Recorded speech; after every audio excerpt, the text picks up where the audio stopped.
सभी नर नारी एक समान रहा करते थे।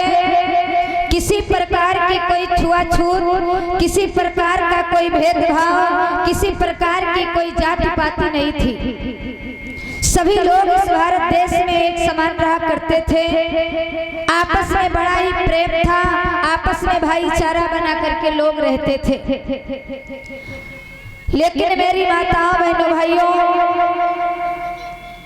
ये वही भारत देश है जो भारत देश कभी सोने की चिड़िया कहा जाता था, लेकिन आज ये भारत देश रोने की चिड़िया बन गया है। आप सभी लोगों ने राष्ट्रीय गीत किताब को पढ़ा होगा, उसमें कवि ने बड़ा प्यारा सा गीत को लिखा है। गीत तो बहुत सुंदर सा है, लेकिन कवि ने 2-3 शब्द जो है थोड़ा इधर के उधर कर दिया। कवि ने लिखा, जहाँ डाल डाल पर सोने की चिड़िया करती है बसेरा, वो भारत देश है मेरा, वो भारत देश है मेरा। ये बड़ा ही प्यारा गीत है। अगर इस गीत में थोड़ा सा परिवर्तन कवि ने कर दिया होता तो और बेहतर होता। कवि को लिखना चाहिए था कि जहाँ डाल डाल पर सोने की चिड़िया करती थी बसेरा, वो भारत देश था मेरा, वो भारत देश था मेरा। कभी ये भारत देश हमारा सोने की चिड़िया था, लेकिन आज नहीं है।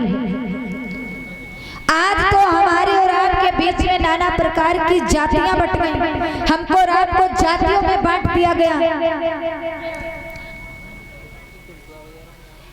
हमारे भारत देश में नाना प्रकार से फूट डालने का काम किया गया। आर्य विदेशी लोग जब भारत देश में आए तो उन्होंने 2 चीज अपने साथ में लेकर आए थे, एक तो सुरा और दूसरी सुंदरी। सुरा मतलब दारू, सुंदरी मतलब लड़कियां लेकर आए थे और हमारे भारत देश को बर्बाद करने का काम किया। 4 वर्णों को बना दिया, बता दिया कि ब्रह्मा के मुख से ब्राह्मण पैदा हुआ और ब्राह्मणों का काम था पढ़ना और पढ़ाना। फिर बताया गया कि ब्रह्मा की बाहों से छत्री पैदा हुआ। छत्री भाइयों का काम था कि तुम लोग अपने अपने हथियार लो और हम लोगों की रक्षा सुरक्षा करो। फिर बताया गया कि ब्रह्मा जी के पेट से वैश्य पैदा हुआ। वैश्य भाइयों को काम दे दिया गया कि तुम लोग खेती बाड़ी लो, व्यापार करो। बच्चे हम शूद्र लो।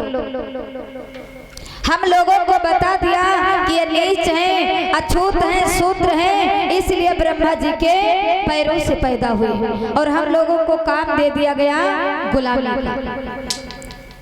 शूद्र, हम लोगों को कहा शूद्र। हम लोग शूद्र नहीं, शुद्ध आदमी थे।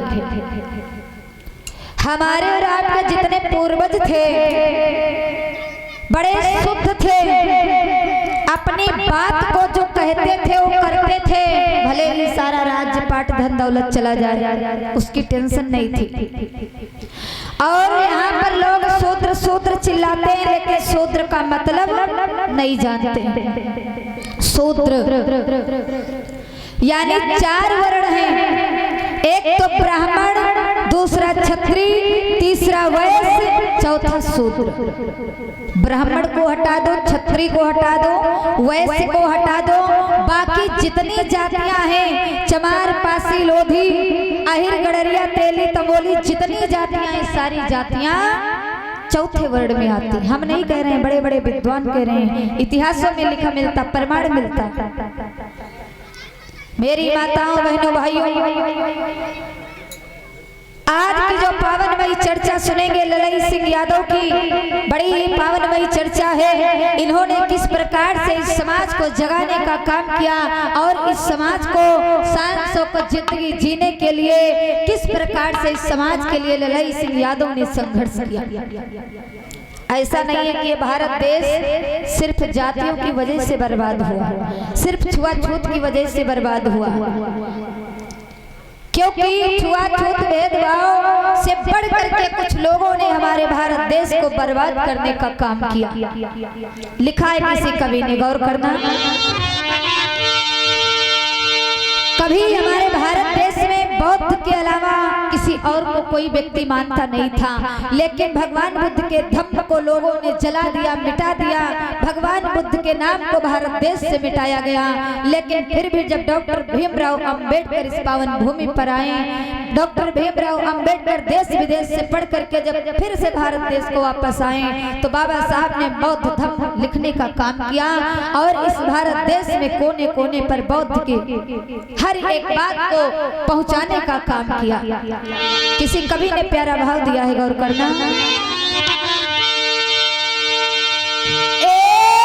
अंधकार की आंधी आई, सत्य राह का विनाश हुआ। अंधकार की आंधी आई, सत्य राह का विनाश हुआ।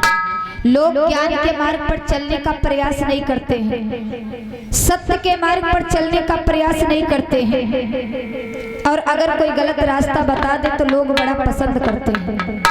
लिखा है